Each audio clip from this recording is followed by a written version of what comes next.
Hey, I'm Ryan Reynolds. Recently, I asked Mint Mobile's legal team if big wireless companies are allowed to raise prices due to inflation. They said yes. And then when I asked if raising prices technically violates those onerous two-year contracts, they said, "What the f*** are you talking about, you insane Hollywood ass?"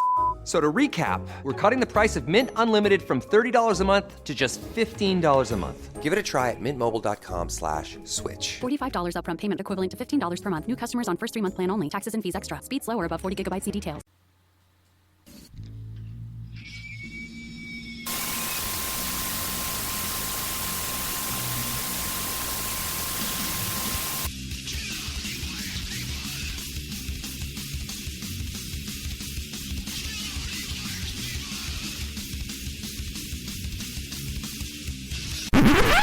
Oh, sorry, that's for a Democrat show.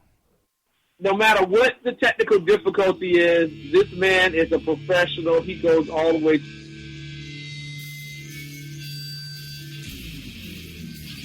What you represent to them is freedom. Was an extremely great conservative commentator.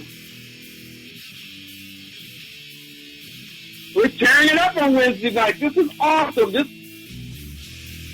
will allow me to retort. Well, this is Jersey Joe for the Reaver Common Sense Show. 8 p.m. on shrmedia.com.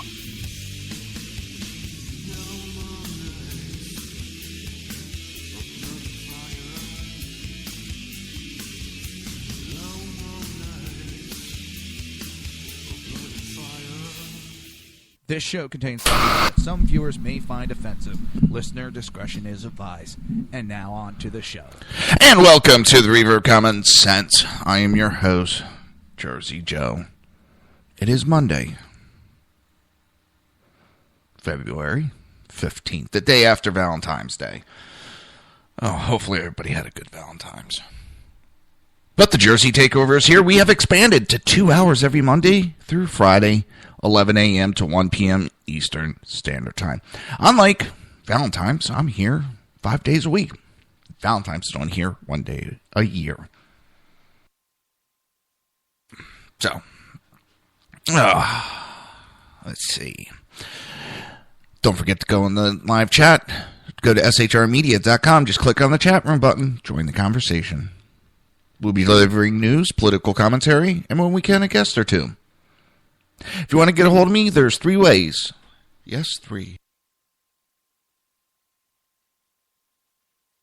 Go to Reaver.one website, click on the contact button, send me a message. Call me in at 813-518-5630. Or you can email me at jerseyjoe@Reaver.one. Now for a little bit of a Reaver's rant.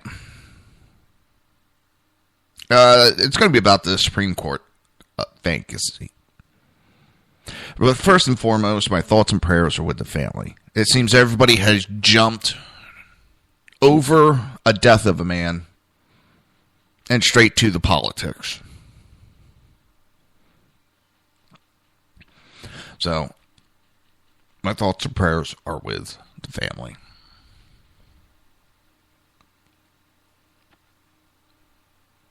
Now on to the rant. It seems the Democrats want it both ways with everything that they do. Democrat Senator Charles Schumer of New York is calling Republican obstructionists for threatening to block Obama's lame duck Supreme Court nominee. But in 2007, this same senator called for Democrats to block any new Supreme Court nomination by President George W. Bush. That was a full 19 months before he even left office. We're talking under a year before he leaves office.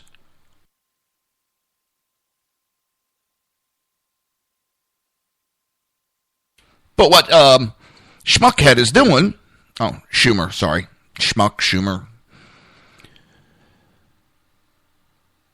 is he's raising objections to the Republicans wanting to exercise their right to block Obama's Supreme Court nominee.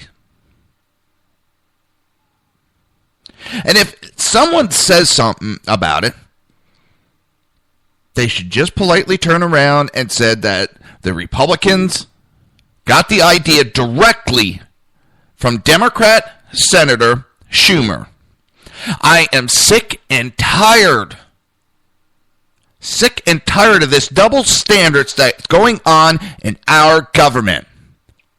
This is how we wound up with this progressive piece of crap government we have. The Republicans have backed down from the Democrats' hypocrisy and double talk. They do it all the time.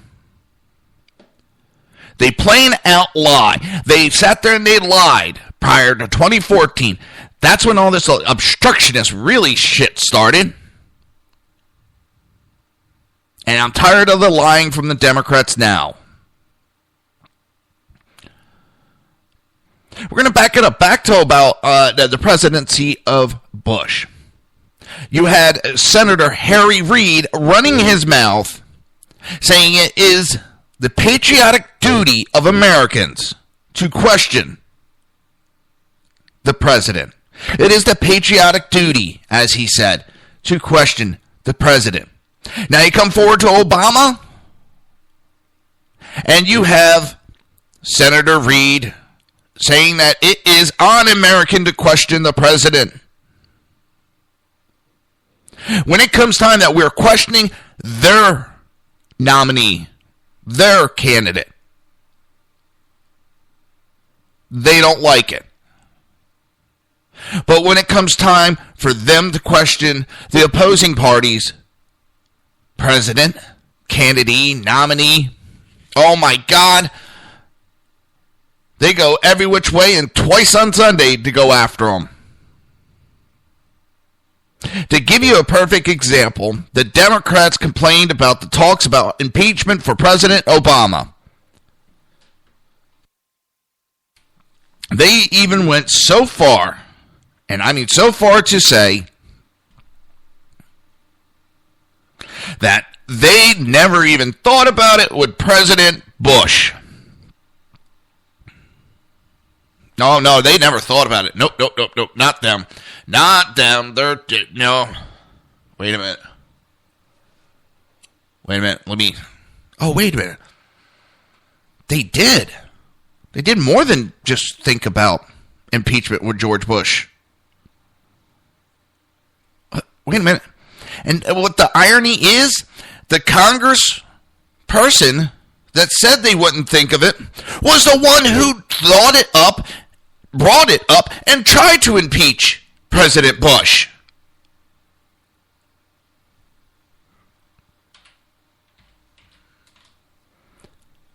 No one sees the doubled standards that is going on with this Supreme Court. Every time something little comes up with a Republican, oh, they must stand down. It's terrible. They must be removed. Their guy goes and kills somebody. Oh, he said he's sorry. Yep, he said he's sorry. I don't give a shit.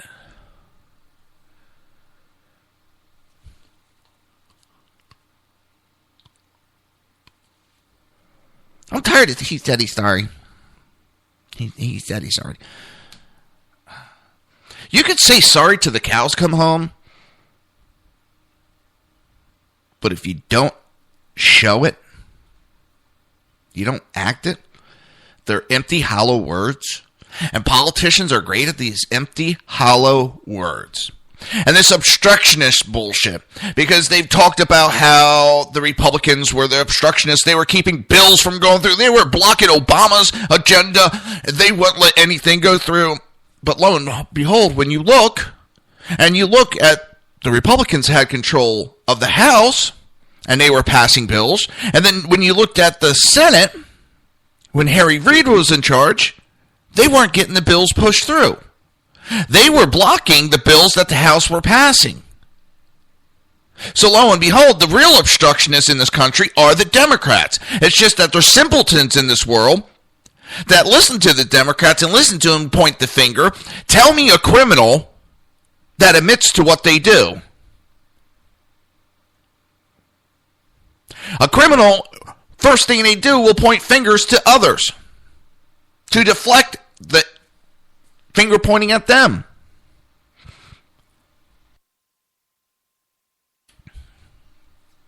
But, yes, let's believe that the lying, cheating bastards that the Democrats are, every time they open their mouth and deny something, every time they make a blanket accusation, let's believe them. I am sick and tired of it, people. And so should you. We may be conservatives, we may be Republicans, but doesn't mean we should be letting them get away with it. We should be calling them on it. We should be getting on any media, from news all the way down, and I'm not talking Fox News, I'm talking any news, whether it's these shows that we do, and call them every chance we get. And not lie about it, but call them on every chance, on every time they do it that it's truthful, call them on it. Because if we don't call them on every single one, and there's some truth to some of them, and we admit that it's true, when we do call them on it, it's going to have more backing. Because they lie like a rug. God, that's an old saying my mom used to say to me all the time. You lie like a rug there. You lie like a rug. Back in the days when I was a teenager. People, this world is going to shit. Redirection, yeah, that is, thank you, Dave, that's better. He said psychiatrics call it redirection. It's very basic, and thank you. I was saying deflecting. Redirection is a better term, thank you. This is why we are where we are in this country, because we have allowed the Democrats to pull this type of stunts over and over and over again. If they want to call it obstructionist, just the same as anyone when they call people, they call them racist all the time. I'm pretty sure if the person sneezed in the middle of something, they would call them obstructionist nowadays. Wear it with a badge of goddamn pride when they do it, because that means you're getting to them.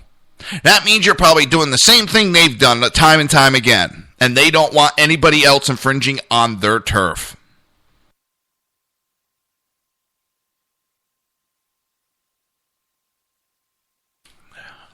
Senator Schumer stands up there. We don't want people to own guns. They're bad. They're very bad. Wait, where did my security go? Oh, there they are. Why am I going to listen to a bunch of politicians that are surrounded by armed guards telling me how guns won't keep you safe? Think about it, people. Democrats stand up there and say guns won't keep you safe as they're surrounded by armed guards. I'm sick and tired of the double standard. They don't even try to hide their lies anymore. They don't even come up with good lies anymore. It's blatant in your face, up yours. I'm lying directly to you. So what? What are you going to do about it? Attitude.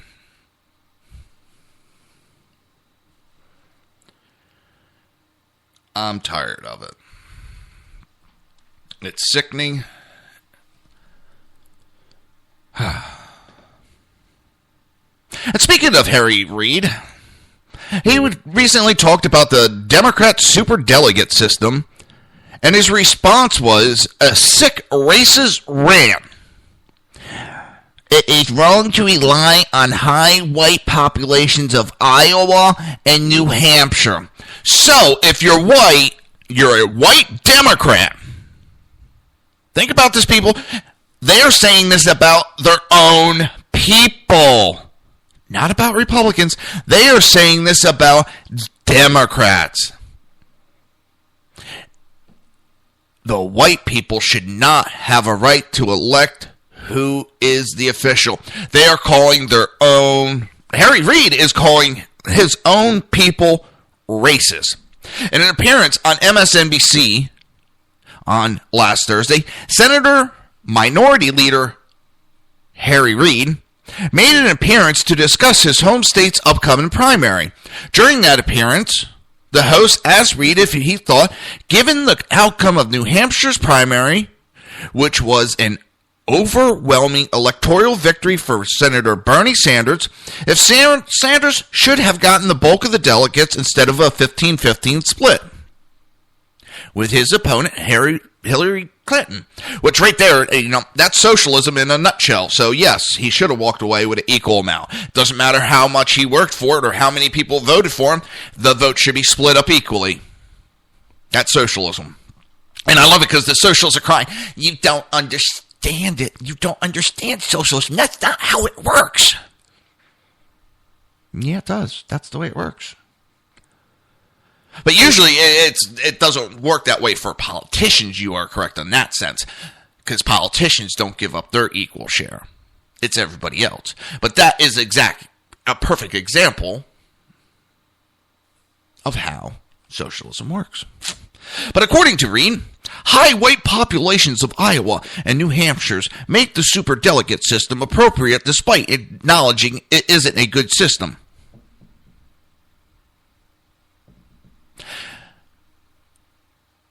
High white population.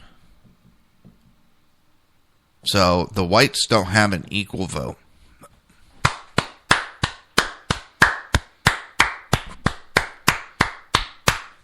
Bravo, Democrats, you're now into insulting your own base. And this isn't the first time this election that you've insulted your own base and called them racist. Blatantly called them racist.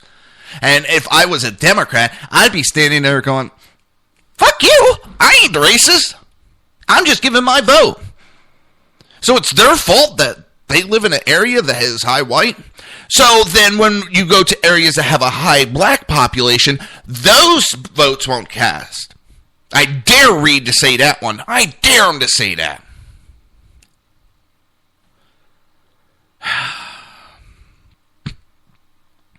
This is it's sickening, but it's funny at the same time.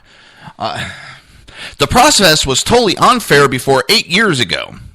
8 years ago, I looked at this and I thought, how in the world could we have the future of this country be dependent on Iowa, which is 93% white? And we have New Hampshire, which is 97% white. No diversity in Iowa, and have the final decision made as to who is going to be the president of the United States based on those two states. It was wrong. No. Go to your original statement, Harry. It's because you don't want whites voting for your president.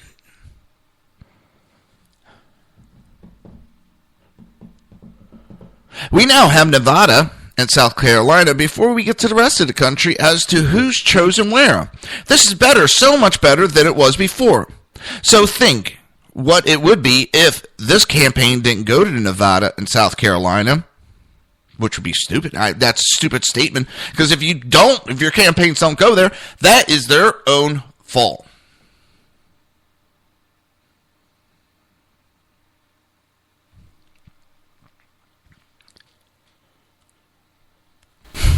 It was just determined by what happened in Iowa. She won, and you just indicated that even though he won the election by a large margin in New Hampshire, the delegates came out even. But now, in Iowa, they didn't come out even, did they? They did a coin toss so that Hillary would come out ahead.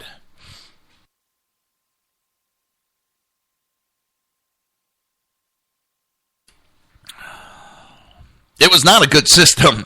It's getting better. You know, Harry Reid, I think it's time for you to hit the old folks home. You really have gone batshit crazy. Bat crap crazy. Nuts. Looney Tunes.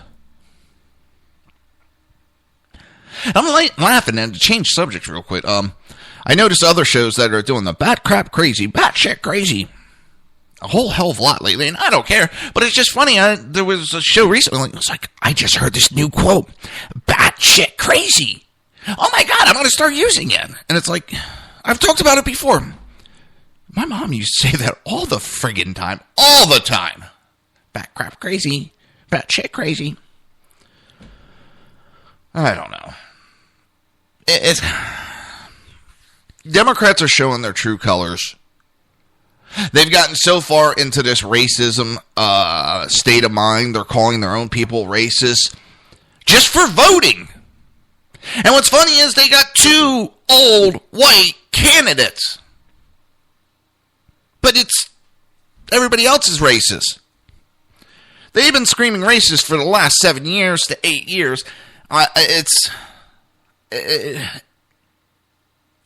don't think they know how to do anything else. They blame everything on Republicans. They don't know how to do anything else. They don't know how to govern without blaming somebody else. I don't know, people. I don't know. I really don't know. But I do know you're listening to the Reaver of Common Sense right here on hppundit.com, rebootingliberty.com, and shrmedia.com. We'll be right back. Conservative media done right. You're listening to the SHR Media Network.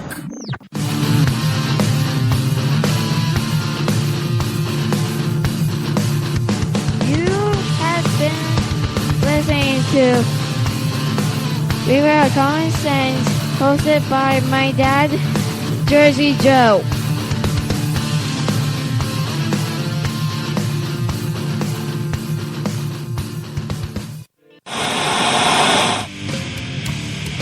Beware, the Jersey Takeover is here. Every Monday through Friday, 11 a.m. to 1 p.m. Eastern Standard Time. You can catch the Reaver of Common Sense show, hosted by Jersey Joe, right here on shrmedia.com and highplainsdailynews.com. Only Jersey can deliver hell like no one else, so consider this your fair warning.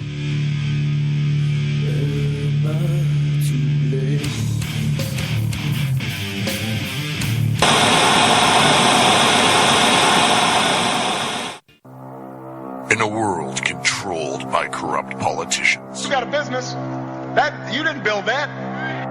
a team of ordinary men emerge from the ashes to give voice to the voiceless and hope to the hopeless. Sackhead Sean.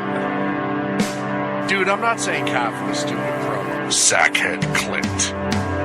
All good friends of ours usually show up drunk. Also starring Sacco as the producer. I'm a little bit drunk, 'cause I'm drinking. They are the Sackheads Radio Show. Every Wednesday at 8 p.m. Pacific on shrmedia.com.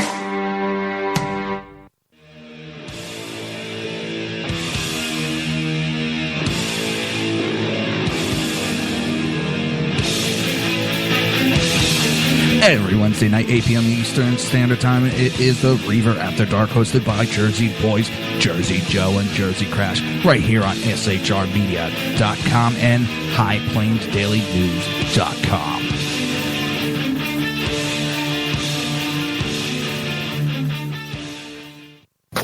Times are dark.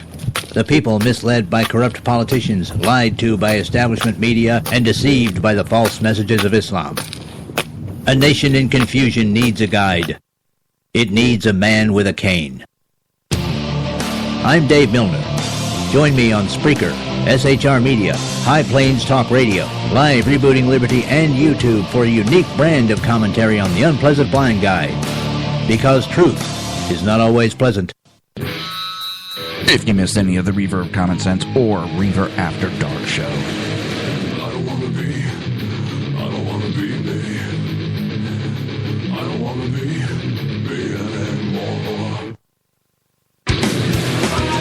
just go to Reaver.one. While you're there, click the like button so you can keep up with everything Reaver. Now, back to the show.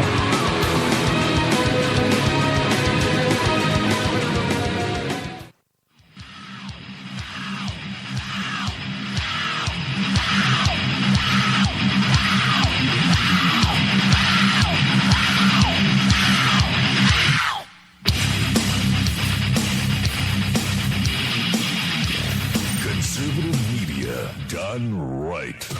You're listening to the SHR Media Network. This show contains language that some viewers may find offensive. Listener discretion is advised.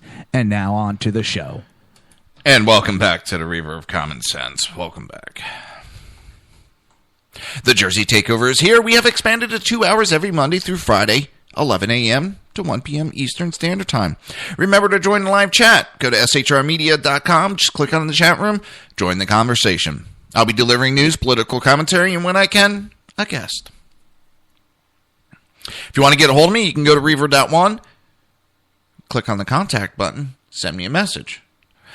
Or you can call me at 813-518-5630. You can also email me, jerseyjoe@reaver.one. That's jerseyjoe@reaver.one.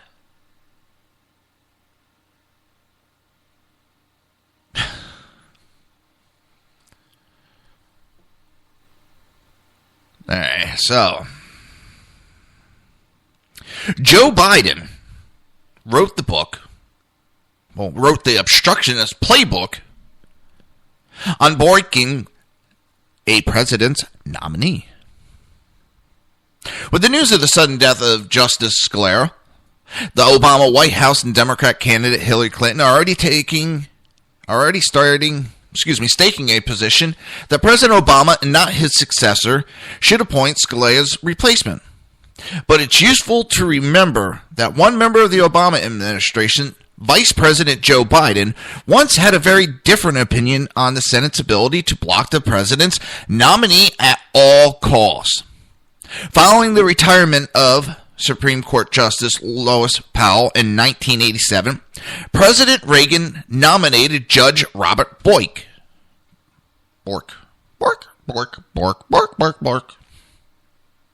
Sorry.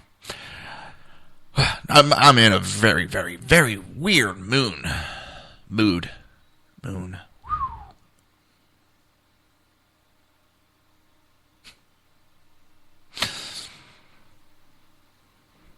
Yeah, it's just one of those days. So Robert Bork, America. Whoops. Excuse me, let me back it up a little bit. Not an hour after Bork's nomination, the late Senator Ted Cruz took to the Senate floor to issue a clarion call to his fellow Democrats to block Bork at all costs. He stated, Robert Bork's America is a land in which women would be forced into back alley abortions, blacks would sit at a segregated lunch counter, rogue police could break down citizens' doors in midnight raids, school children could not be taught about evolution, writers and artists could be censored at the whim of the government, and the doors of the federal courts would be shut on the fingers of millions of citizens. Democrats and their left-wing allies quickly moved into action to stop Bork's appointment to the court. The dishonesty of the attacks reportedly stunned the Reagan White House. Bork, after all, was no more or less of an originalist than Justice Scalia, who was confirmed the year before by a 98-0, though some would suggest that the unanimous vote had to do with Senate Democrats not wanting to block the nomination of the first Italian-American to the court. One of the key Democrats leading the charge was then Senator Joe. Fired 2 shots with your shotgun through the door, Biden, the chairman of the State Judiciary Committee.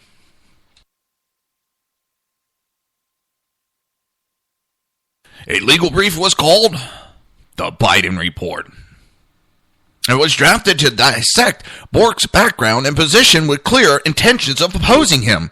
Bork would later write that the Biden Report was so thoroughly misrepresented, a plain record, that it is easily qualifies as world-class in the category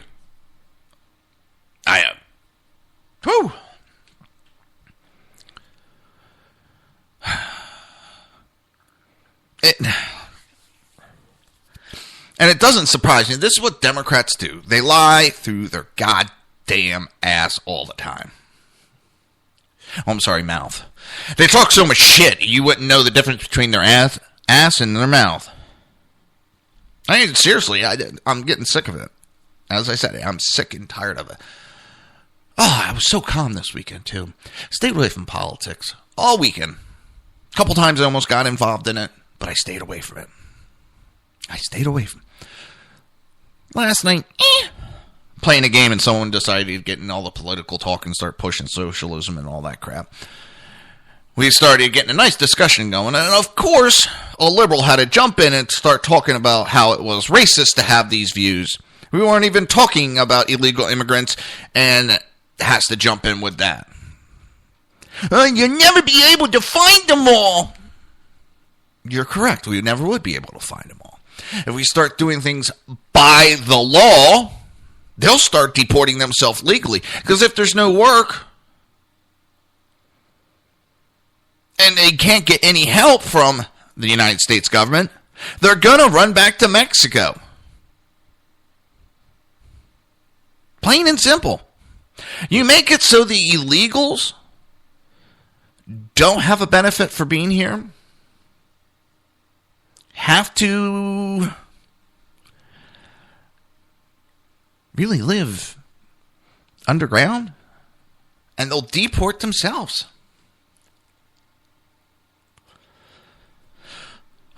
It's that simple. I mean, you don't have to deport all of them. Just make the conditions so that they don't want to be here. But I digress to something other. Ultimately, the Biden's Judicial Committee rejected Bork's nomination by a 9-5 vote, and eventually the full Senate would vote against his confirmation by a 58-42.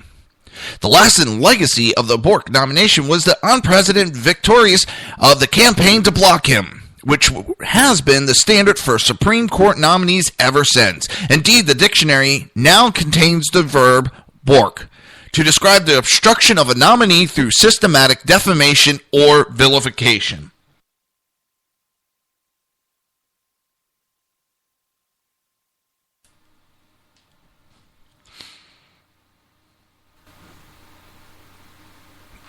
I mean, the definition says it all. But yet, the Republicans keep trying to play, we're above that. We will not do that. And you keep fucking losing. Well, maybe it's time to start rethinking your playbook, Republicans. Because if not, we can kiss our Second Amendment goodbye. Plain and simple. Our Second Amendment right will go out the window. We will have immigrants flooding all over the place. We'll have amnesty being given to them through Obama's executive orders. This is bigger than anybody could think. Justice Scalia's death, it resets the Supreme Court's opportunity to gut the Second Amendment.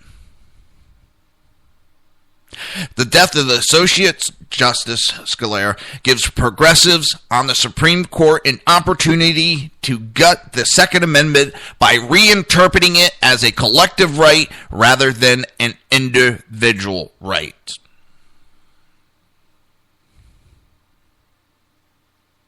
Scalia's name became synonymous with the individual right to keep and bear arms after the release of his majority opinion for the decision for his decision on District of Columbia versus Heller. Every time I read that, I think Helen Keller. I'm so sorry. It's so ingrained in my mind. My brain thinks Helen Keller.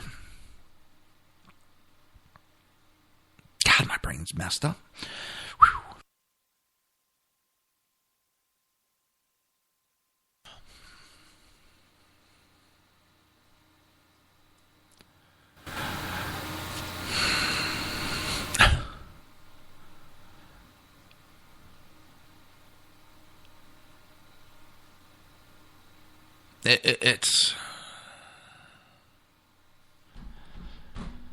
It's dangerous, folks. We're walking down a dangerous path. And it couldn't come at a worse time. I don't want a 100% conservative Supreme Court. I don't want a 100% liberal Supreme Court.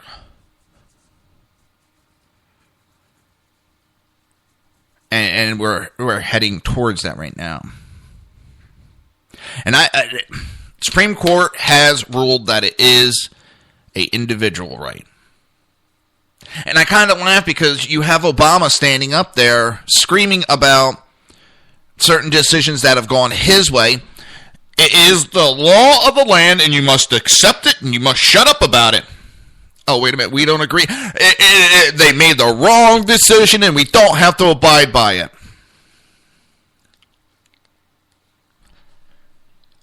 There's some more of your hypocrisy from the Democrats. And even the Republicans do it too. When it's the decision that they agree with, they want us to abide by it 100%. When it's something they don't want us to agree with, they want us to ignore the Supreme Court ruling.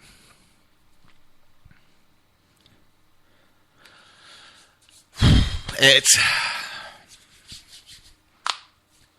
like I said, it's not one or the other. It's both sides are doing this. Both sides are equally guilty of that.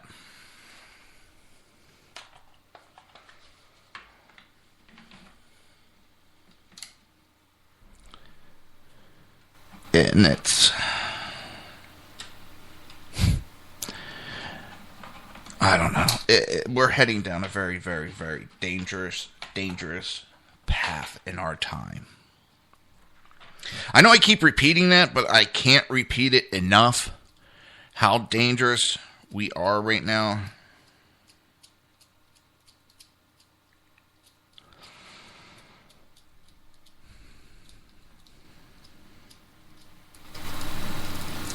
There we go.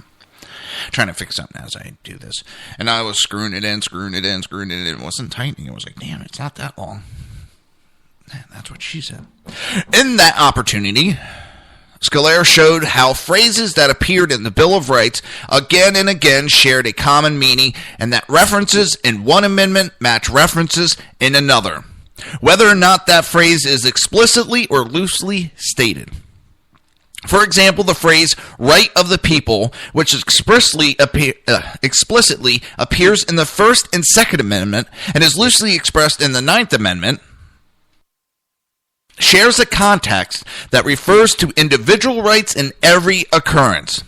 Of all three of these instances, unambiguously refers to individual rights, not collective rights, or rights that may be exercised only through participation in some corporate body, Scalera wrote. In other words, just as the right of the people to assemble in the First Amendment is an individual right, so is the right to keep and bear arms in the Second Amendment, and the right not enumerated but protected by the Ninth Amendment. This is very different from liberal or progressive approach, where the right protected by the Second Amendment is viewed as collective and therefore exists only under certain conditions. For example, the right to own guns exists only for those serving in the government-run militia and can therefore be expanded, narrowed, or barred by government with impunity. Now,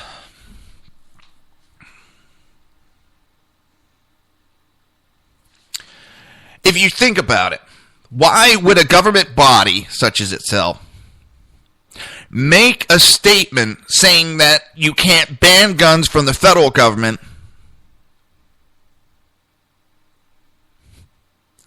You wouldn't need to. You wouldn't need that phrase in there to, even for state militias. If it was meant as a collective, you would not need that in there. By putting that in there, and the wording is about the rights of the people. And if you go further than just the way it's worded, if you go from the context that it originated from, It was about the individual's rights. I can't remember the name of that document. It's a British document. I'm going to kick myself when I figure it out or someone tells me. Dave, do you remember the English document that the Second Amendment is based off of by chance? It's going to take a second for this, but oh my God, this is going to drive me nuts.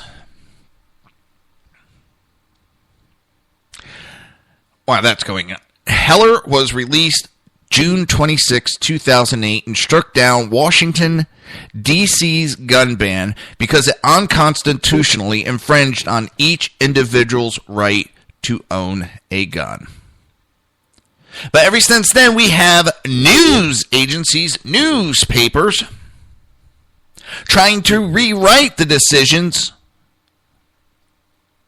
of a Supreme Court justice, which is... How much weight do people actually put in the New York Times, the LA Times, and the Associated Press? They're great for giving us the news. But where are they legal experts on the amendment? Where are they legal experts on legal aspects of American life? I think too many people are putting too much... No, not the rights of Englishmen or the possible Magna Carta. It's going to drive me nuts. I will figure it out. Maybe I can find it during the break. Yeah, we're up on a break already. Woohoo! Break. Just remember, you're listening to the Reaver of Common Sense right here on RebootingLiberty.com, HPPundit.com, and SHRmedia.com. We'll be right back. Conservative media done right. You're listening to the SHR Media Network.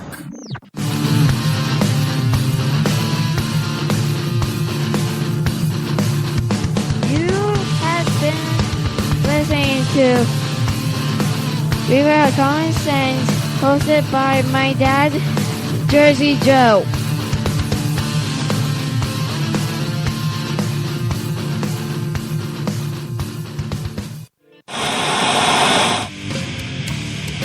Beware, the Jersey Takeover is here. Every Monday through Friday, 11 a.m. to 1 p.m. Eastern Standard Time. You can catch the Reaver of Common Sense show, hosted by Jersey Joe, right here on SHRmedia.com and HighPlainsDailyNews.com. Only Jersey can deliver hell like no one else, so consider this your fair warning.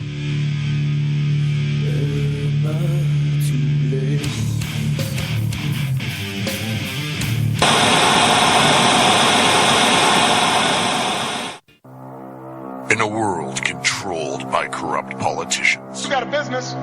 That you didn't build that. a team of ordinary men emerge from the ashes to give voice to the voiceless and hope to the hopeless. Sackhead Sean. Dude, I'm not saying capitalist, dude, pro. Sackhead Clint. All good friends of ours usually show up drunk. Also starring Sacco as the producer. I'm a little bit drunk, 'cause I'm drinking. They are the Sackheads Radio Show. Every Wednesday at 8 p.m. Pacific on SHRmedia.com.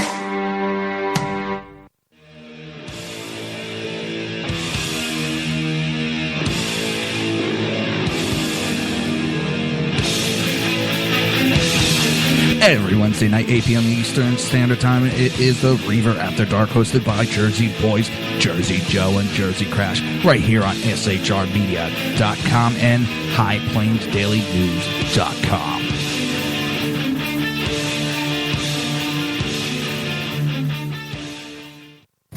Times are dark. The people misled by corrupt politicians, lied to by establishment media, and deceived by the false messages of Islam. A nation in confusion needs a guide. It needs a man with a cane. I'm Dave Milner. Join me on Spreaker, SHR Media, High Plains Talk Radio, Live Rebooting Liberty, and YouTube for a unique brand of commentary on the unpleasant blind guide. Because truth is not always pleasant. If you missed any of the Reaver of Common Sense or Reaver After Dark show.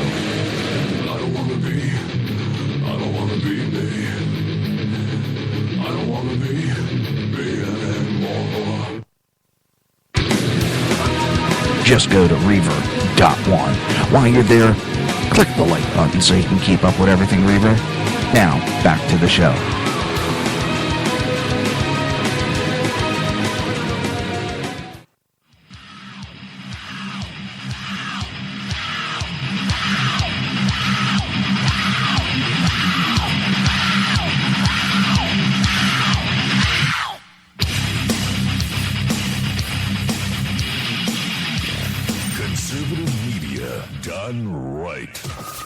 Listening to the SHR Media Network. This show contains language that some viewers may find offensive. Listener discretion is advised. And now on to the show. And welcome back to the Reaver of Common Sense. I am your host, Jersey Joe. So I looked it up during the break, and hang on. What I came across, I swear it could be something else, called something else. But it's the English Bill of Rights from 1689. And where was it? The text of the English Bill of Rights of 1689 includes language protecting the right of Protestants against disarmament by the Crown.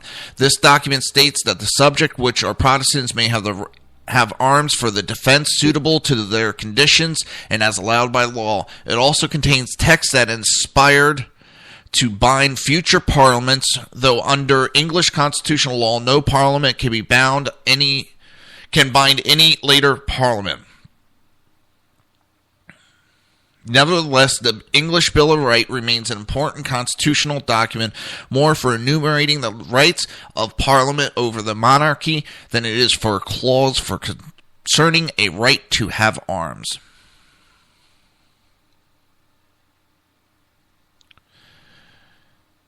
But they're saying that it's based off of that. And there's more into it than just what I've talked about right now. I would have to do a whole new gun show, which I did not too long ago, and I don't want to revisit it anytime soon. So,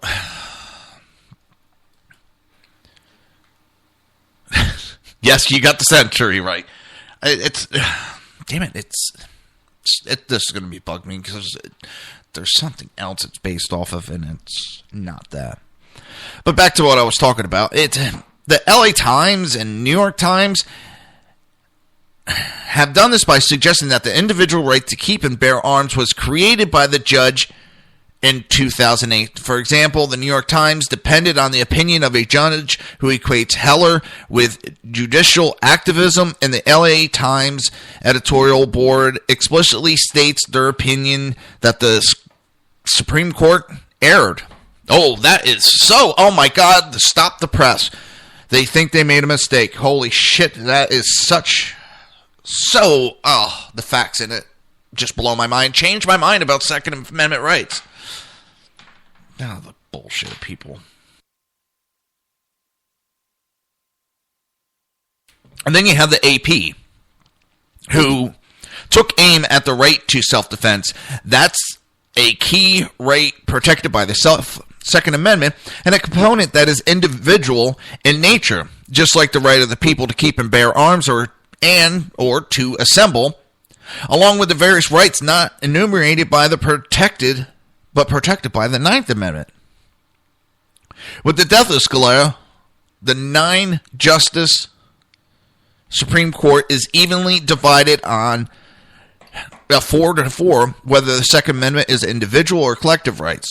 Scalia's replacement will either maintain the work he did to defend their rights as individual, or will declare those individual rights as collective rights, hereby gutting the Second Amendment. And this is definitely why it's so important that we block it. This is something that needs to be done and over with, even if we have to redo the Second Amendment that says they have the fucking right. Shut up, liberals. Then they would still, well, you know, I'm not exactly a liberal, and I'm a jackassery, and so therefore that opinion doesn't follow me, so I can argue it.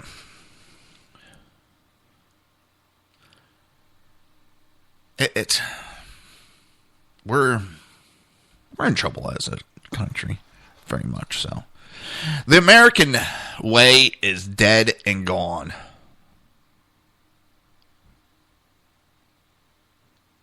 And if it's not dead and gone, then it's on life support. And the Democrats are trying to pull the plug. And it's...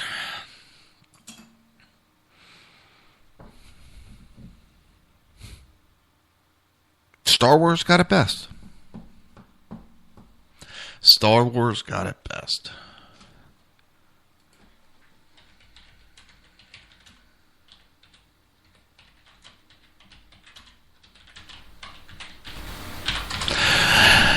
Trying to pull up the exact quote. Death of the Senate.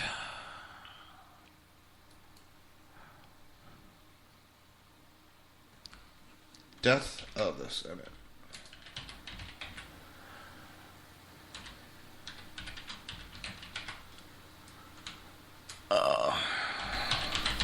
It would help if I could type. No.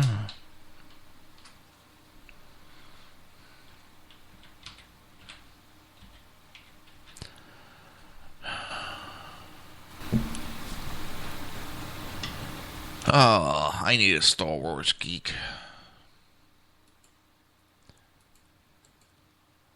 Padme sitting there. Here it is. So after the Emperor declares that the end of the Senate, the Republic will organize into the first galactic empire for the safety and secure society, which I assure you will last for 10,000 years. And think about what Obama and the progressives have been pushing on us for the safety and security of our society. They must end the constitutional rights. They have been pushing that. And Padme goes on to say, so this is how liberty dies, with a thunderous applause. And we have people applauding the destruction of our demise of the American way.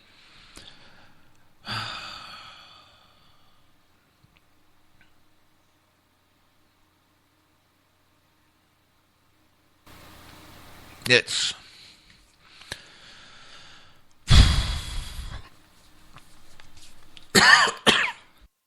sorry about that. We're watching the applause of progressives as the American way dies slowly.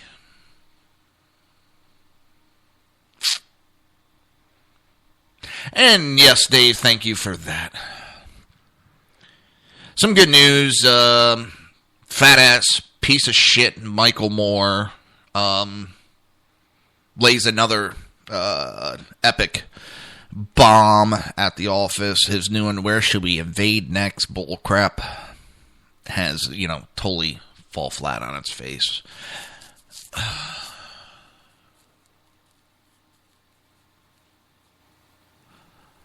We have the death of our democracy. Death of the Republic. And it's... Yeah, we always were told that it was the Republicans that would destroy it. That's what the Democrats told us, and that's what I believed for when I was younger. And what I see is... It's the Democrats. It's the Democrats that are destroying the American way of life. One bit at a time. And it's gotten to the point they either do it all. They need to jump on their opportunity because it's to a point of all or nothing. And they're actually winning right now. And if you look, They are winning. Look at the Republican Party. Just look at it. It's in such disarray, it's not funny. You have Republicans arguing with Republicans. No one is getting along. No one agrees on freaking diddly right now.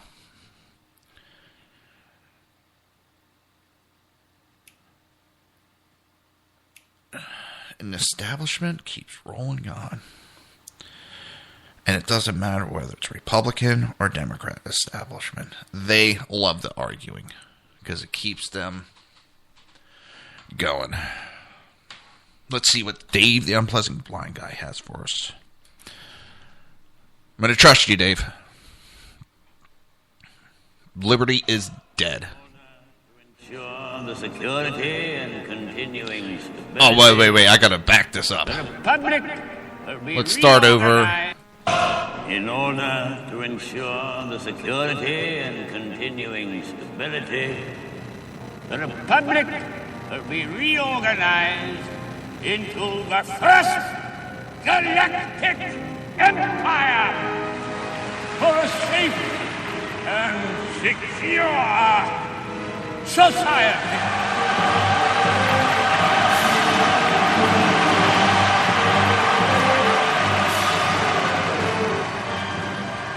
So this is how liberty dies. With thunderous applause.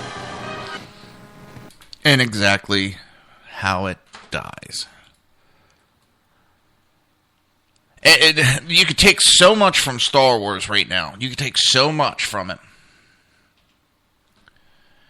Because that is what we have going on right now. There's a big battle. All right, we don't have the spaceship. And you know what, Dave? I have too. I have seen the direct path between Star Wars and our current predicament. I've been thinking that Obama's, it fits him. It fits him perfect. And what's funny is there is someone behind the senator in Star Wars that's helping him, that's pushing the buttons, that's controlling him. Everybody thinks he's in control, but he's not. And same with Obama. There's someone behind him pushing the buttons. This country's, I can't say it enough. We are in trouble, people. We are in goddamn trouble.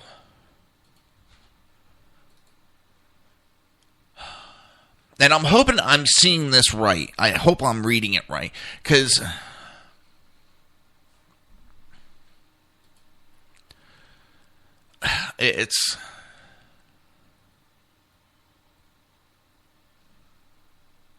I'm seeing what looks like that the conservatives, that people that care actually about this country, see what's going on, and there's more people standing up than there is of the socialist, progressive, against everything that is America. And I want to believe it. I don't know if it's because I want to believe it that I see it so much, or that it's actually there. Palpatine, that's his damn name. I can't remember. Senator Palpatine. That fits Obama. Obama is Senator Palpatine.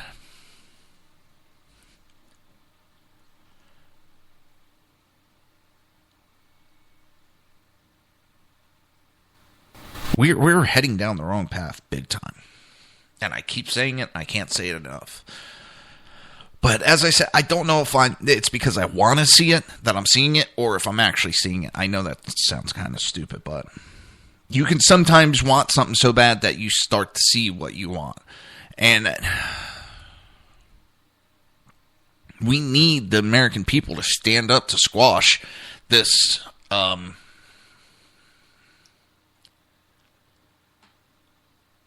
this progressive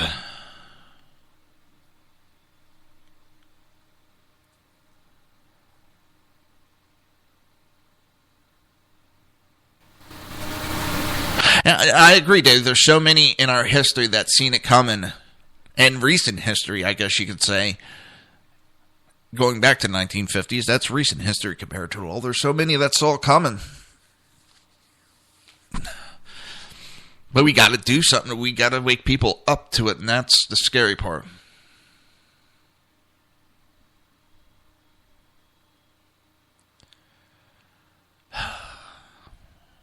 I don't know. We are in a very, very bad place. Bang, bang, bang. We are not doing good as a country right now. It seems we're falling in line and trying to be the next Europe instead of being the next leader. I don't lead. I'd like to follow. But I'll have to follow after this break. You're listening to the Reaver of Common Sense right here on hppundit.com, rebootingliberty.com, and shrmedia.com. We'll be right back. Conservative media done right. You're listening to the SHR Media Network.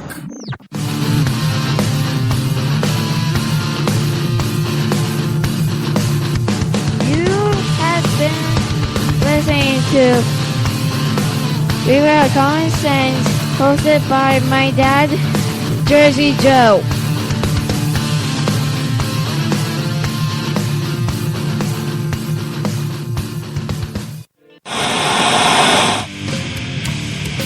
Beware, the Jersey Takeover is here. Every Monday through Friday, 11 a.m. to 1 p.m. Eastern Standard Time. You can catch the Reaver of Common Sense show, hosted by Jersey Joe, right here on shrmedia.com and highplainsdailynews.com. Only Jersey can deliver hell like no one else, so consider this your fair warning.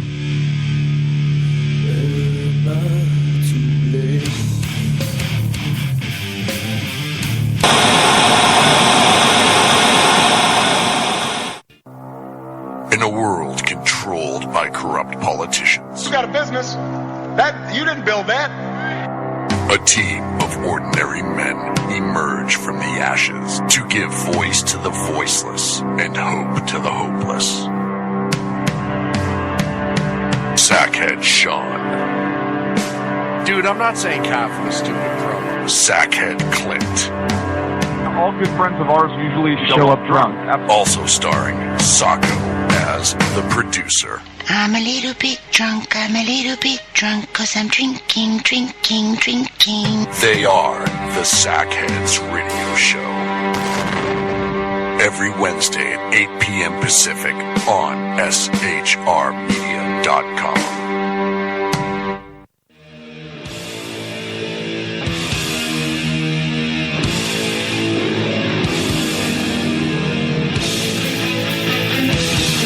Every Wednesday night, 8 p.m. Eastern Standard Time, it is the Reaver After Dark, hosted by Jersey Boys, Jersey Joe, and Jersey Crash, right here on shrmedia.com and highplainsdailynews.com.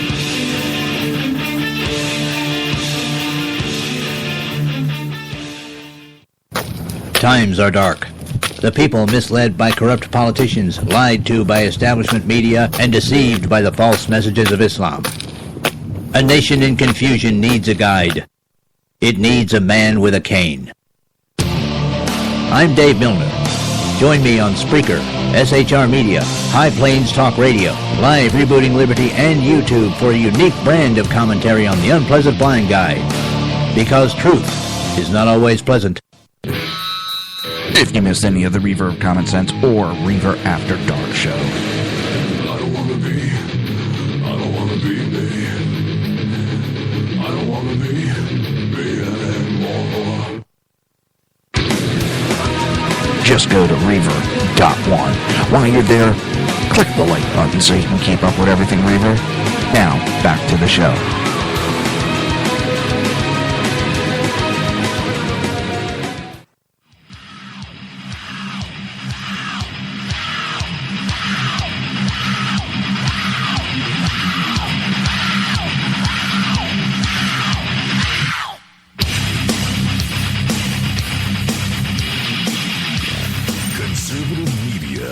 done right. You're listening to the SHR Media Network. This show contains language that some viewers may find offensive. Listener discretion is advised. And now on to the show. And welcome back to the Reaver of Common Sense. I am your host, Jersey Joe.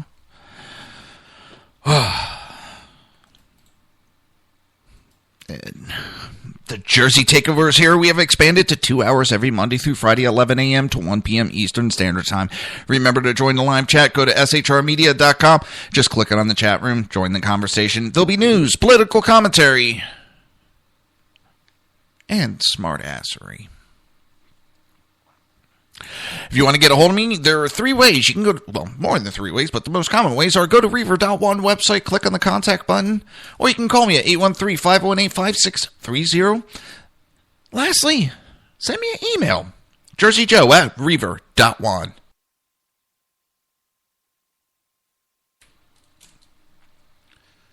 Deeds that move the wheels of the world, small hands do them because they must, while the eyes of the great... Alright,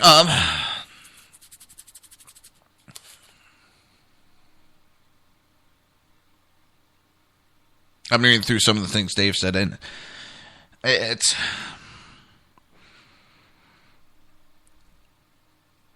And we must all be leaders. And he put that, and he was agreeing with the statements I made right before break, and that we all must be leaders. We can't be followers. We must take our own futures into our own hands, our own destiny into our own hands, and stop expecting everybody else to take our destiny into their hands. We must fight for our rights. We must fight for what we think is right. And I'm not talking picking up arms and running anywhere. Simply speaking out, sending letters to your congressman, sending letters, phone calls, doing it every day. That is the way to pick up the fight right now. That is the way we need to start this fight. That is the way we need to fight it. Because what are they going to fight back with? What are they going to fight back with? Oh, look at them. They're plastering me with emails. Send in the army. Yeah, they're not going to do that. We got to stop expecting others to do. And conservatives are always preaching that. Conservatives are always preaching that. That about welfare and stuff. Well, stop being on the political welfare and expecting others to do it for you. Expecting these senators, these congressmen, the House representatives, presidents, mayors, whatever the official is, it is not their job to do it. It is your job to get up and do it yourself. Stop expecting others to do it for you. That is the political welfare. Call, write, email. No, I don't want to say that one. People will be starting fires. I was told to send smoke signals to them. Send them Morse code. I don't care. J.R.R. Tolkien. Such is the course of deeds that move the wheels of the world. Small hands do them because they must, while the eyes of the great are elsewhere.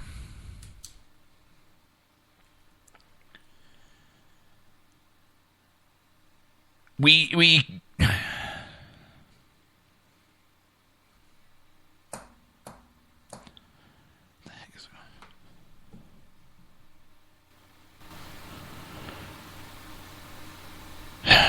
That's weird.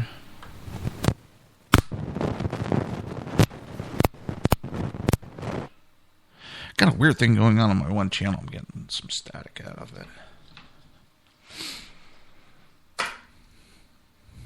I'm sitting here watching lights flash on my board. There we go. Seriously, we got to stop expecting others to do it for us.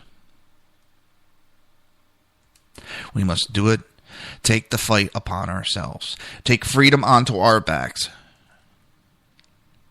We are the keepers of.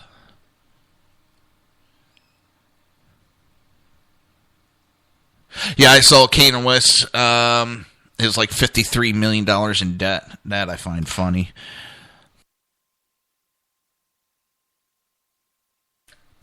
It's funny. Now this I find really intriguing when it comes to medical stuff. I do. Making artificial organs with a cotton candy-like machine. And it doesn't say like, but I want to make sure because I know people are like, I'm not going to have an organ that's made in a cotton candy machine. No, it's the same principle. The mechanics, of a cotton candy machine are providing useful to the quest to build life-size artificial organs. Capillaries are the body's most narrow blood vessels. The thin-walled tubes are essential to organs, delivering oxygen and nutrition and carrying away waste. They also serve as a kind of scaffolding. Their woven structure organizing the collection of liver and kidney cells. Engineers at Vanderbilt University have been experimenting with a cotton candy machine as a means to weave capillary-like structures using hydrogel. Unlike solid polymers, water-based gels allow vital fluids to flow through the structure, mimicking the role of tiny vessels.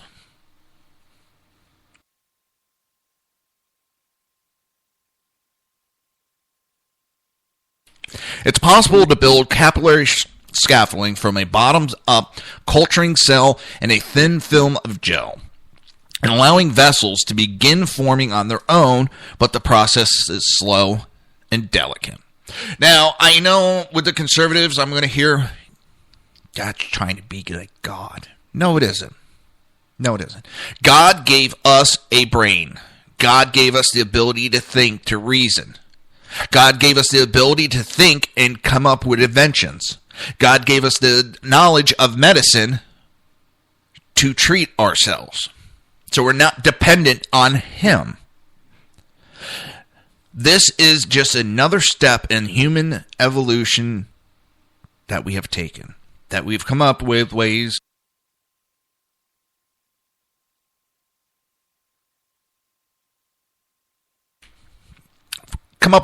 to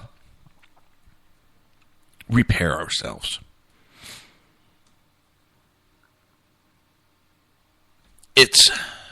I have in my body, I found it fascinating. Back in 97, I think it was, I injured my knee. And what happened is, right on the weight-bearing side where your femur and your fib, where they sit, exactly where they make contact, because your knee doesn't make contact straight across. The exact point where it makes contact, there's cartilage that covers your bone that adds as a little, not lubrication, but a protective. Exactly. All right. Dave also put it in there. This stuff is no less legit than glasses. I just hate people when they're like, it's God's will. You're trying to be God. No, you're not. They're trying to find ways to help people. Well, if God didn't want them to be helped, well, God did. He's making people with the knowledge that allow them to think this and come up with this stuff. And I'm not huge on religion, but I can see where, okay, well, God gave us the knowledge.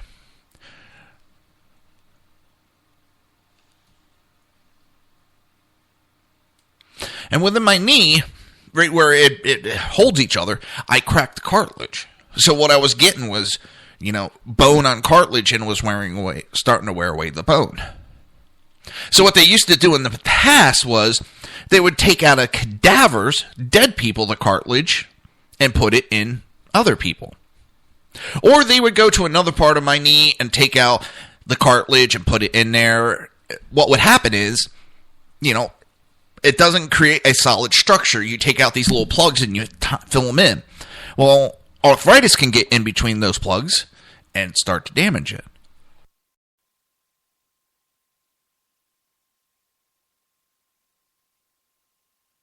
So what they did is, when they found out I had the damage, my doctor, thank God I had the doctor I did.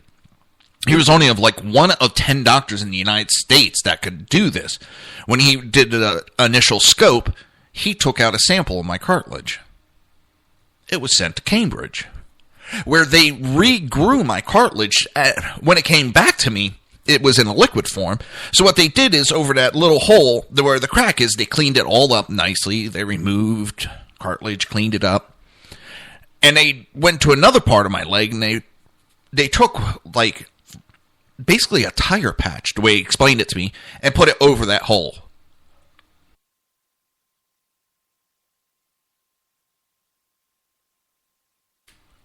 From there, they took the liquid cartilage and put it inside that tire patch.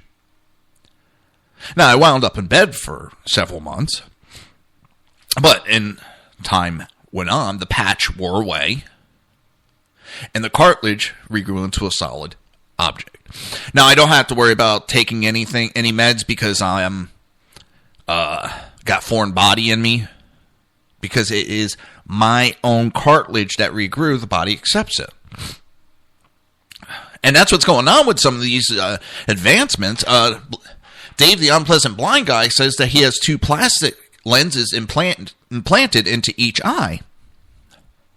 These things are not against God. God gave us the ability to think this way. God gave us the ability to come up with this.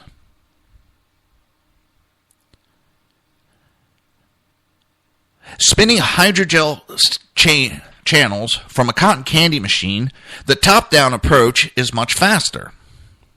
So far, the other top-down approaches have only managed to create networks with microchannels larger than 100 microns, about 10 times the size of capillaries.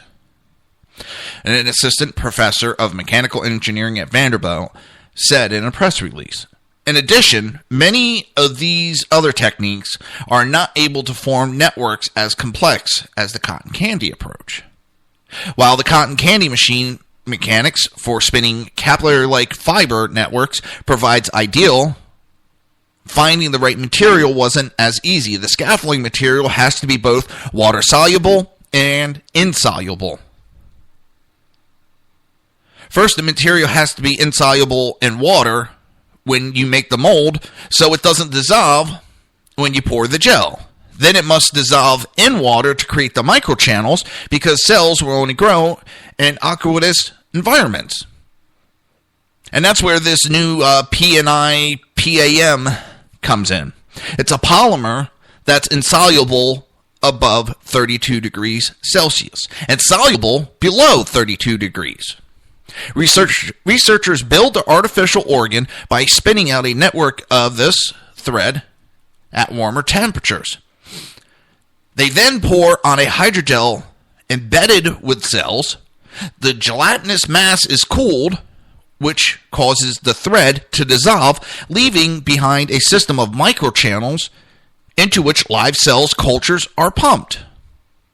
Our experiment shows that after 7 days, 90% of the cells in a scaffold with perfused microchannels remain alive and functional, compared to only 60 to 70% in scaffolds that were not perfused and did not have microchannels. The initial success of Belan and his colleagues are detailed in a new paper published in the Journal of Advanced Healthcare Materials. Next, Belan and his research partners will work to fine-tune the process and match the cell types and structures of specific organs. And I know this is one of the...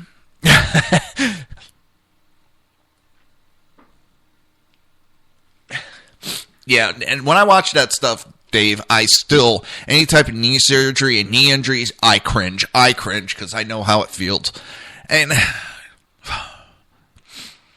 with the medical issues I'm having now, I'm having problems with my knee again, so, don't get me started. Sorry, I'm sniffing on it. Seem to have a little postnasal drip going on.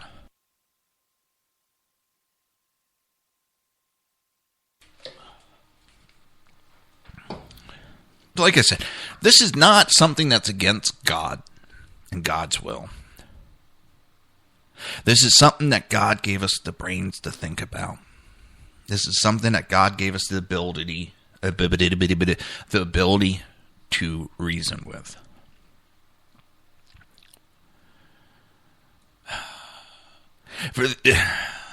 It just, we could do so much, and expecting God to do everything. Well, we have the regular welfare now. We have political welfare and religious welfare, where we're going to God to do everything. There's one thing to open your heart and acceptance, another to rely on somebody else to do everything for you. I know this in a way you're relying on somebody else, but this is something that we have evolved. We've been able to think about over years. And this is where I said we need people of different backgrounds to come together. Because this isn't just one person going, this is how we do it. This is a collective of people coming together, throwing different ideas into a pot, and it coming out. And this is how we need to look at things anymore. We got to stop looking at only one-sided.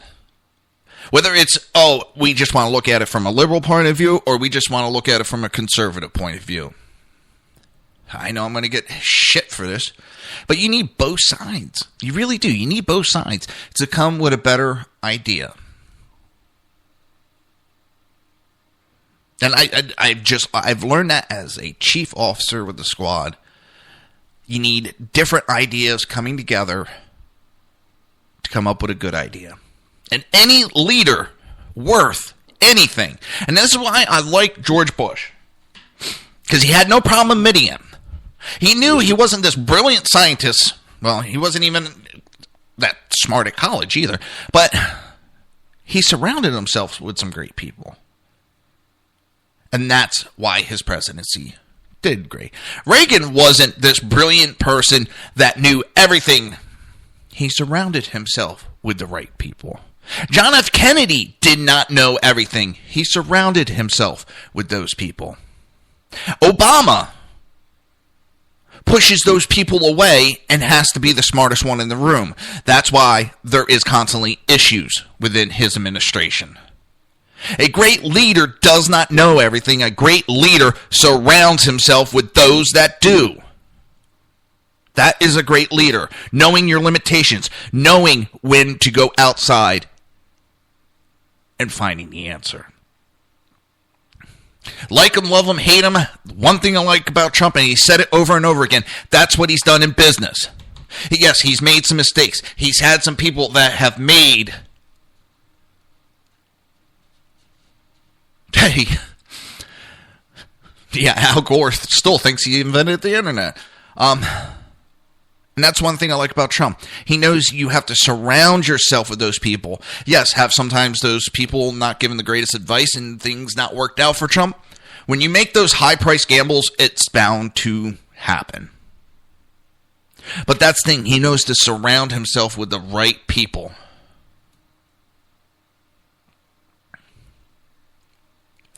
That's what I like about Trump.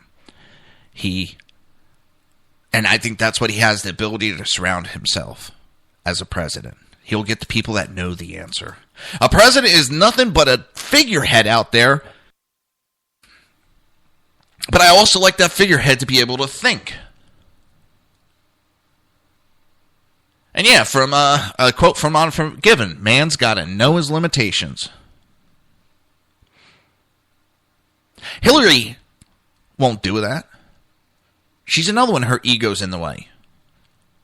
Sanders. I can keep going on because it's on the Republican side too. You gotta pick a leader. Not for everything he knows. And that's what I don't like about the primary. Well, this one hasn't given his full plan yet. Well... the full plan may not be all together because you don't have all the people together yet. You have your basic consensus of what you want to do. And then when you win the nomination, then you start putting the people together to really start expanding that plan. Because also if you come out with a plan now, and then what's happened, the other candidates start ripping off your plan. I am majorly late for my break. Oh, I don't care. I can do what I want. I am the host. And you're listening to the Reaver of Common Sense. Right here on hppundit.com, rebootingliberty.com, and shrmedia.com. We'll be right back. Conservative media done right. You're listening to the SHR Media Network.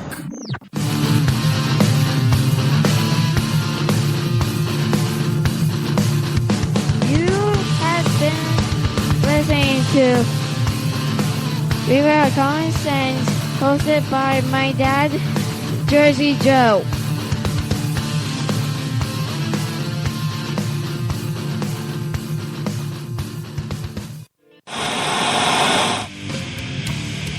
Beware, the Jersey Takeover is here.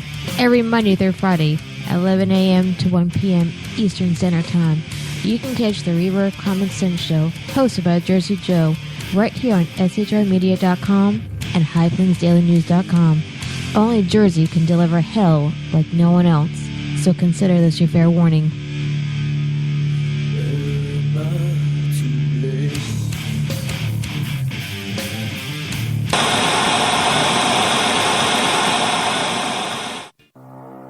In a world controlled by corrupt politicians, You got a business.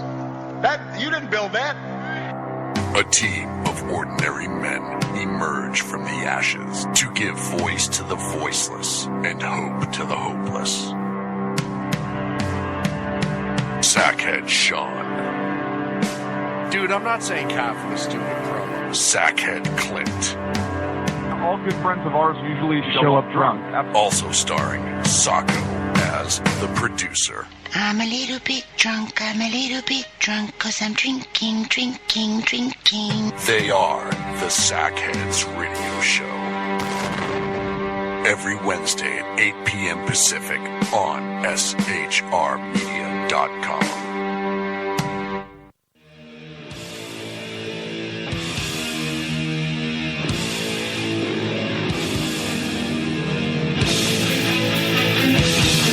Every Wednesday night, 8 p.m. Eastern Standard Time, it is the Reaver After Dark, hosted by Jersey Boys, Jersey Joe, and Jersey Crash, right here on shrmedia.com and highplainsdailynews.com.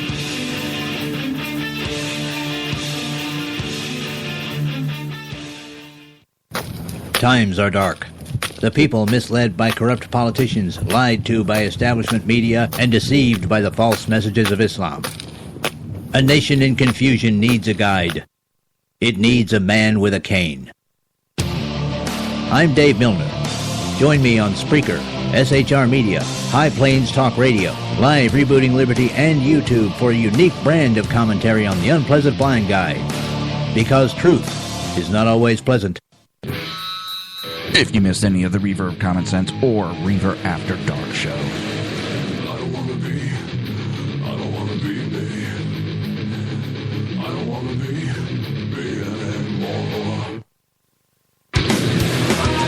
just go to Reaver.one. While you're there, click the like button so you can keep up with everything Reaver. Now, back to the show.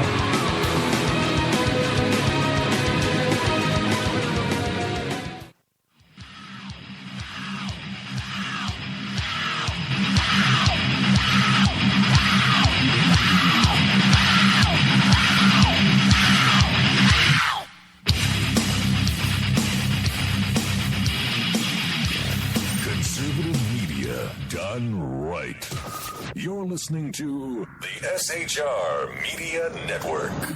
This show contains language that some viewers may find offensive. Listener discretion is advised. And now on to the show. And welcome to the Reaver of Common Sense. I am your host, Jersey Joe.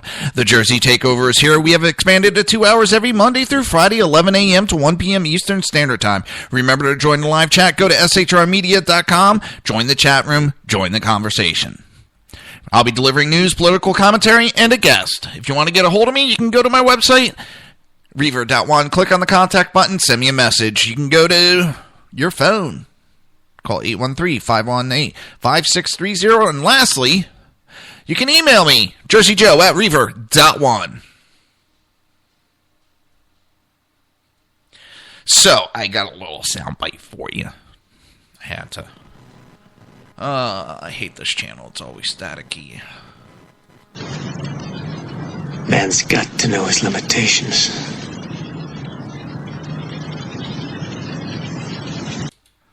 Man's got to know his limitations. And yes, we do. We need to know it, understand it, live it.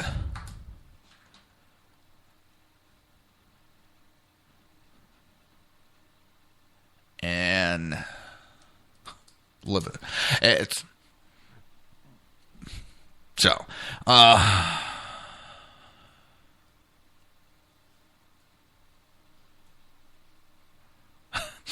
So they've put up he has a, I guess, YouTube, or no, right wing. It's from one of his favorite politicians, and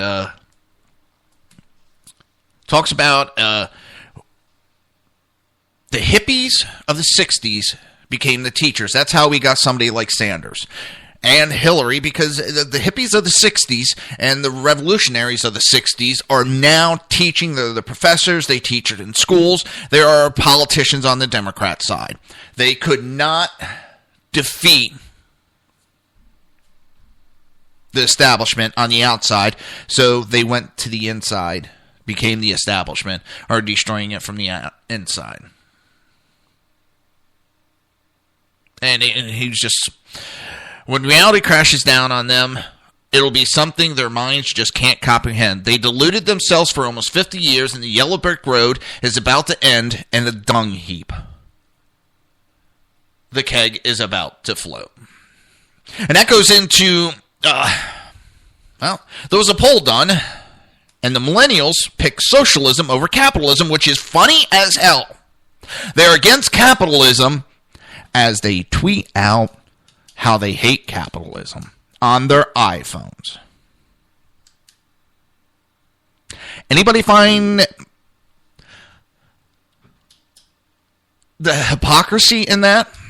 A new survey from YouGov finds that millennials have more favorable view of the socialism than of capitalism. Those that do not remember the past are condemned to repeat it less than 2 decades after socialism seemed to have been confirmed to the dust heap of history. Another generation may have to learn a hard lesson. The survey taken at the end of January found that 43% of Americans under 30 had a favorable view of socialism. Less than a third of millennials had a favorable view of capitalism. No other age or ethical demographics preferred socialism over capitalism. Seniors, surprisingly, had the most favorable view of capitalism. Just 23% of Americans older than 65 had a positive view of capitalism. 63% of seniors, though, only 23% had a positive view of socialism. 63% of seniors, though, had a favorable view of capitalism. Seniors, after all, experienced a long-standing intellectual battle between capitalism and socialism played out in real life. They witnessed a post-war economic Europea grind down into a socialist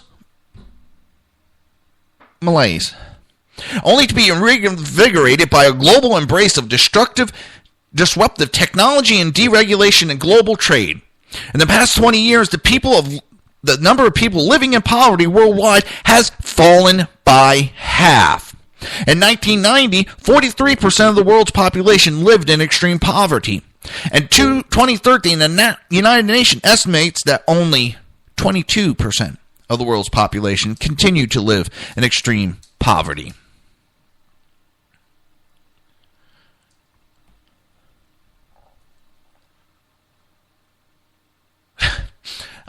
So Dave's going on. He owned his stepson. I hope you don't mind me giving this out, because you know whatever you say in chat, I do like to repeat. He owned his stepson on this one, and he was bagging on capitalism while playing his Xbox in front of the big screen TV and texting on his cell phone and bashing capitalism. And it happened so much, there was some Greenpeace hippie broad that was on the news several years ago when New York had that big global warming parade that dumped trash all over the place. And you've seen all these millennials screaming about global warming and how capitalism is destroying the world, and texting on their iPhone and having iPads and all that. Without capitalism, you don't have any of that. Why is it that countries like China, countries like India, that were in poverty, that weren't doing good, saw capitalism as the way out? They're now doing a capitalist system, and they're bringing their people out of poverty. Socialism does not keep people out of poverty. It keeps people right where they're at while making politicians richer. When are people going to wake up to that? When are these idiotic millennials? Unfortunately, they have been indoctrinated through a neglect of us because we have allowed those hippies of the 60s to get in those positions and indoctrinate our kids with this bullcrap. Never in history have the living conditions and prospect of so many people changed so dramatically and so fast. That is from the UN Human Development. Even if millennials aren't swayed by the dramatic improvement in worldwide living standards, one would hope they would see the benefits of capitalism in products and services that inhabit the world. They live and thrive in a consumer-driven, on-demand society. They have immediate access at their fingertips to more knowledge, art, and music and communication than the wealthiest people just a few decades ago. Each and every one of the products and service they use every day was developed by someone chasing profit and market shares. It is a cliche to say that capitalism has powered the technology and scientific innovations that have improved all of our lives. Apparently, however, it is a cliche that bears repeating.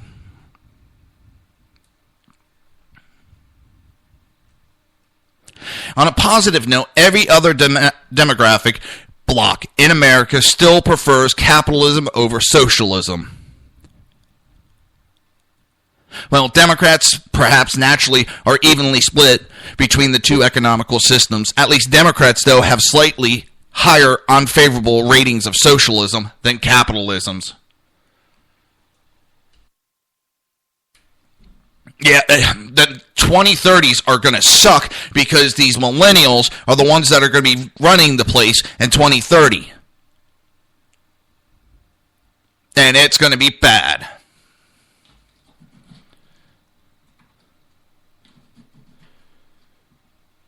What are they going to do when they get out here in the real world?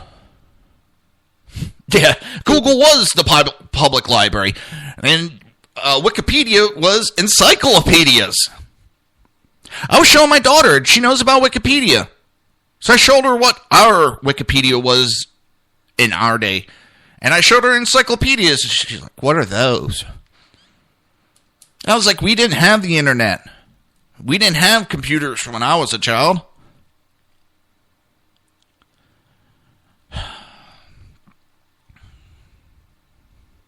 The danger, of course, is that the demographics in America that does prefer socialism is also the future of the country. Of course, they have the luxury of looking positively on socialism since any impact on their lives is restricted to dusty history books. The finding also presents something of an existential dilemma for the conservatives and libertarian movement. Since the 1980s, the institutional infrastructure of the conservative and liberal movement has grown exponentially.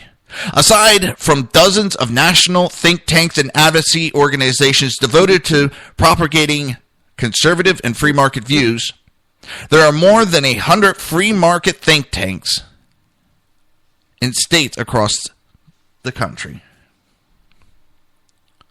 It is safe to say that billions of dollars have been spent over the past 2 decades promoting and educating the public on the benefits of capitalism and free market.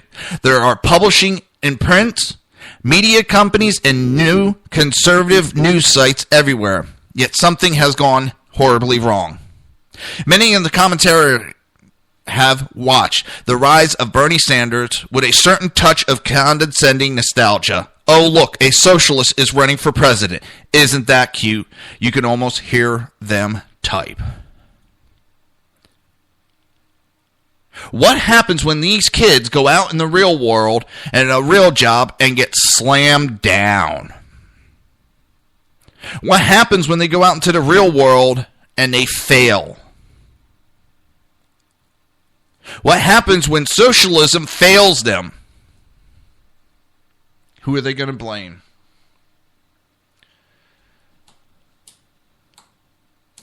Hey, Kel.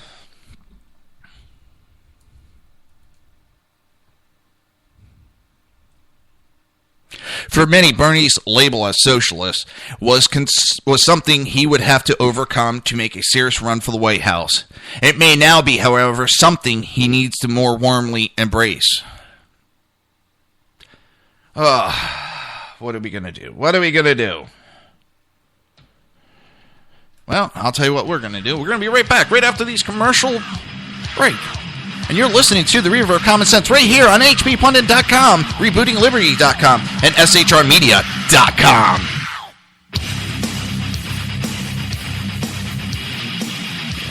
Conservative media done right. You're listening to the SHR Media Network.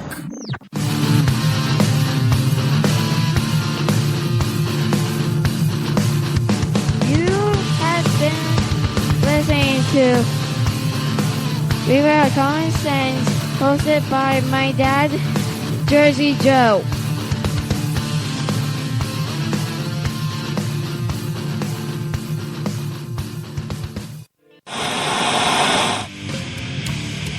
Beware, the Jersey Takeover is here.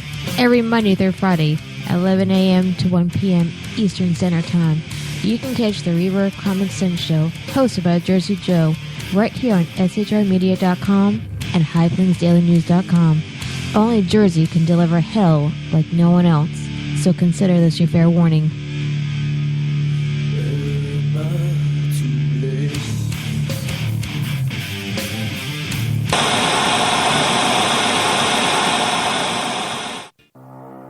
In a world controlled by corrupt politicians, You got a business. That you didn't build that. a team of ordinary men emerge from the ashes to give voice to the voiceless and hope to the hopeless. Sackhead Sean. Dude, I'm not saying cough was stupid, bro. Sackhead Clint. All good friends of ours usually show up drunk. Also starring Sacco as the producer. I'm a little bit drunk, I'm a little bit drunk, 'cause I'm drinking, drinking, drinking. They are the Sackheads Radio Show. Every Wednesday at 8 p.m. Pacific on SHRmedia.com.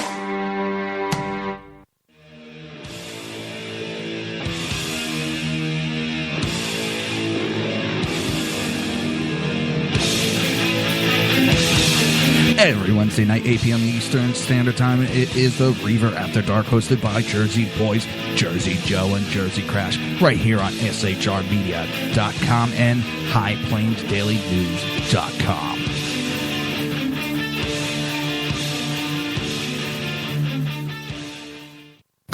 Times are dark. The people misled by corrupt politicians, lied to by establishment media, and deceived by the false messages of Islam.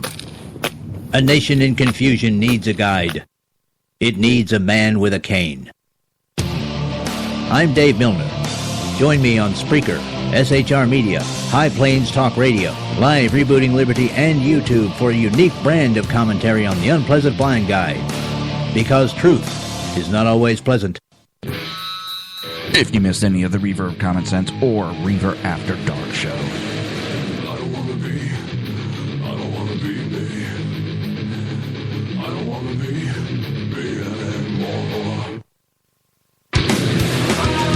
just go to Reaver.one. While you're there, click the like button so you can keep up with everything Reaver. Now, back to the show.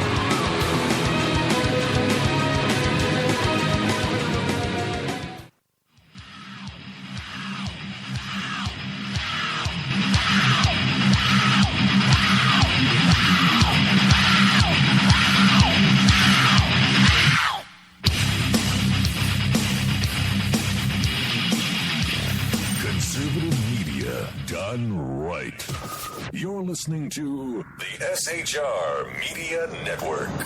This show contains language that some viewers may find offensive. Listener discretion is advised. And now on to the show. And welcome back to the Reaver of Common Sense. I am your host, Jersey Joe. The Jersey Takeover is here. We have expanded to 2 hours every Monday through Friday, 11 a.m. to 1 p.m. Eastern Standard Time. Remember to join the live chat. Go to shrmedia.com. Click on the chat room. Join the conversation. So,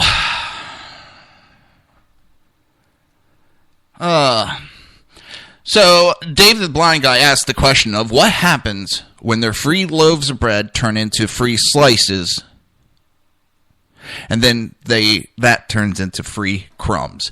And you can't say it won't happen because it's already happening in Europe. It is happening in Europe. And they always like to point to Europe, but they don't point out the bad part that's happening, that the collapse of socialism is happening in Europe because, number one, the rich are running out of money, and number two, they got to build a military. To be a socialist country, you can't have a military because the military does take up a large part of a budget.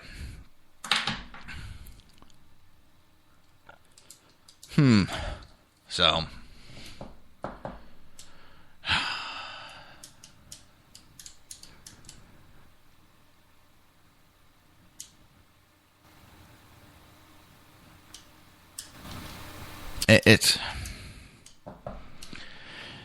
we're talking about just the state of how socialism,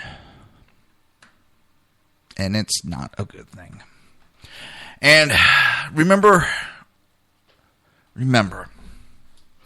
do not fall for the political welfare and that it is the job of your congressman and your house and all the other politicians. It is not their responsibility. Just because you elect somebody does not mean you have given up your right or your ability, your duty to continue. It is your job to stay upon those politicians. It is your job to keep a watchful eye over them. Just electing them does not. Then that's not just the end of your part. And we have allowed this political welfare to go on too long.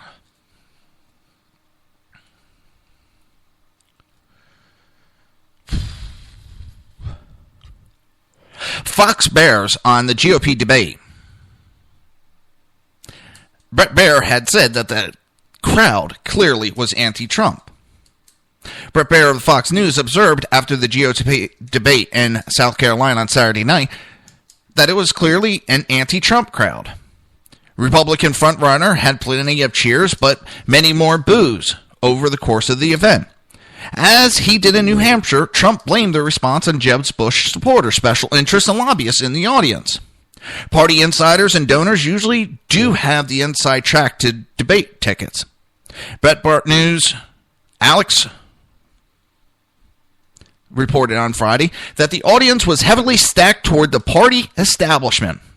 Breitbart News learned from RNC Chief Strategist and Communication Director Sean Spicer that the Peace Center in Gainesville holds roughly 1,600 seats. Out of those 1,600 seats, candidates receive 600 tickets to invite their guests. The state party and local elected officials receive 550, while the RNC, including national elected officials, receive 367. The debate partner, CBS News, the Peace Center, and Google, receives 100 tickets. Analysts differed on whether the Hertz booed or helped Trump, but jeers in previous debates did not seem to damage him much. It is not just Trump, I will point out, it was also anti-Cruz. Now, as those listening to my show knows, I am not a Cruz supporter, but I will call a spade, and the RNC stacked that event with anti-Cruz and anti-Trump people.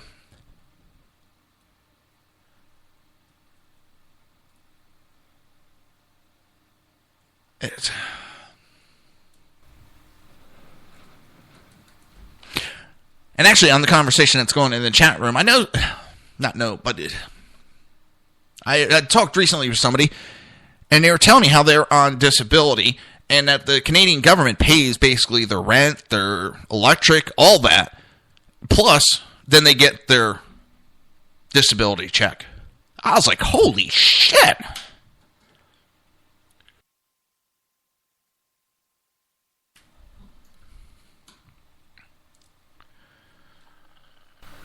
Yeah, exactly, Dave. The Muslims will continue to get everything,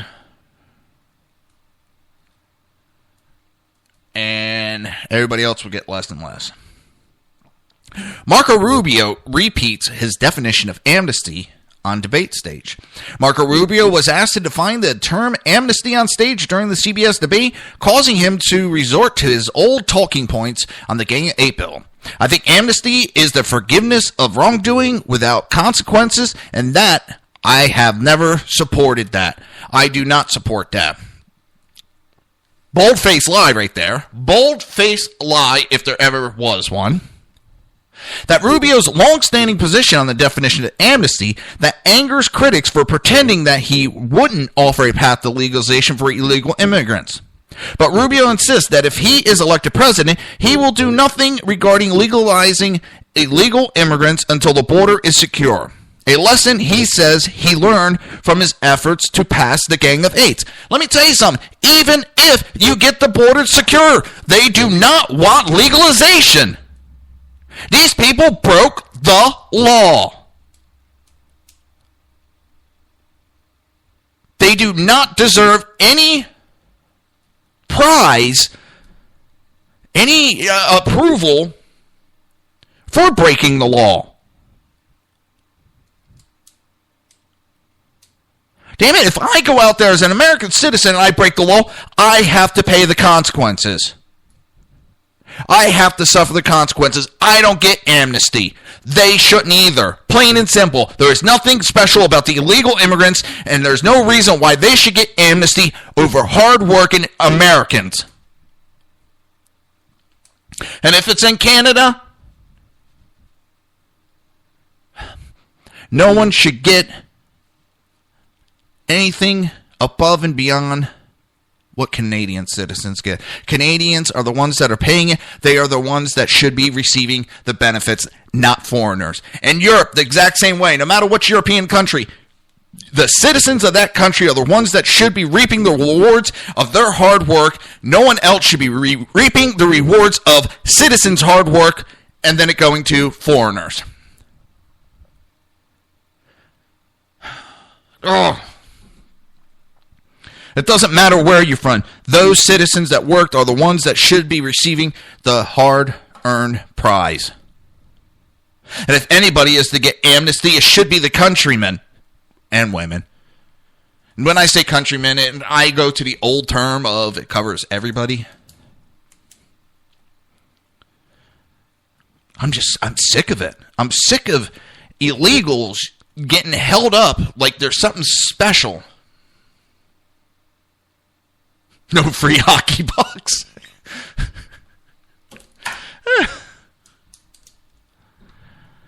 I'm tired of this amnesty crap. I don't care if we secure the border. We secure the border. Good.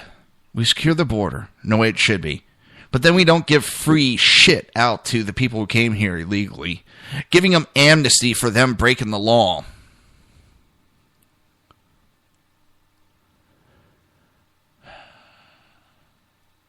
So Rubio is criticizing Ronald Reagan, pointing out that after he gave amnesty, the government failed to secure the border. And if you really want to get down to it, it wasn't Ronald Reagan. Just as it's been time and time again, Congress has failed to secure the money. The law is already there.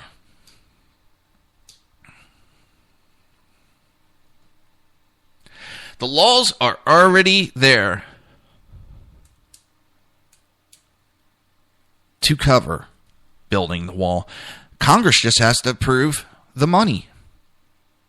Congress, whether it's Republican or Democrat, do not want to fix the issue. They want to keep using it as a election ploy so that they can talk about it during elections, so they don't have to talk about the real issues. Why do you think that Obama and the Democrats did not pass immigration reform when he first got in office, when the Democrats controlled everything?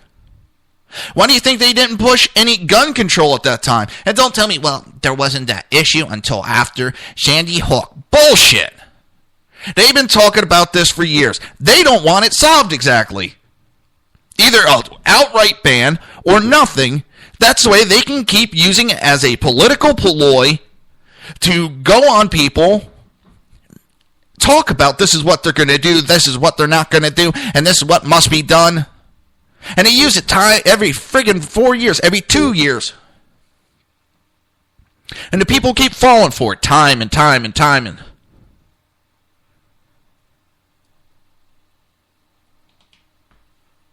And exactly as they put, Reagan was guilty of one thing, believing the Democrats when they said that they would build or secure the border. But they never upheld their end of the bargain. It wasn't Reagan. Reagan did his part of the agreement. The Democrats and Congress did not do their part. And that's happened so many times. Yeah, it's fake issues. It's issue. I mean, there is no... Immigration laws are not broken. They're not broken. They're not being enforced. Plain and simple. They're not being enforced. Our immigration laws work if they're enforced. And that's what's going on. They're not enforced. Well, it's that time of the show, everybody. Don't forget, I'll be back tomorrow, 11 a.m. to 1 p.m., just like I am every Monday through Friday. You've been listening to the Reaver of Common Sense right here on hppundit.com, rebootingliberty.com, and shrmedia.com. See you tomorrow. All shall fade to black again and again. This storm that's broken me, my only friend, yeah. In this river all shall fade to black. In this river ain't no